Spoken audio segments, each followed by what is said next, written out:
একটু লক্ষ্য করেন বিরাদর ইসলাম, বুখারী শরীফের মধ্যে হাদিস প্রমাণ করা হয়, নামধারী কিছু শেখ বেরিয়েছে এইভাবে মাথায় ঘুমটা দিয়ে, মানে মাথায় ঘুমটা দিয়ে বলে যে আমরা মহিলা পর্দার আড়াল থেকে বলি, সামনে আসি না।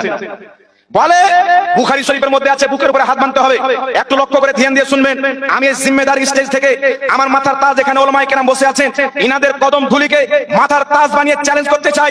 এই পৃথিবীর মাটিতে শুধু বুখারী শরীফ না, ছটি সহিহ সিত্তার কিতাব না, যত হাদিসের কিতাব রয়েছেন, যদি একটা হাদিস দেখাইতে পারে সহিহ মারফু হাদিস যে নবী পাক সাল্লাল্লাহু আলাইহি ওয়াসাল্লাম বুকের উপরে হাত বেঁধেছেন, 5 লক্ষ টাকা তাকে পুরস্কার দেওয়া হবে। বল সুবহানাল্লাহ।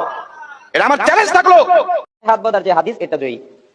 আবার আপনার রাগান্বিত হবেন যে আমাদের আহলে হাদিসরা তো অনেকদিন ধরে বলে আসছে, মিথ্যা কথা, হাদিস আসলেই জয়ী। বাঁধার হাদিস নাকি জয়ী? জি, বুকের উপর হাত বাঁধার হাদিসটা দুর্বল।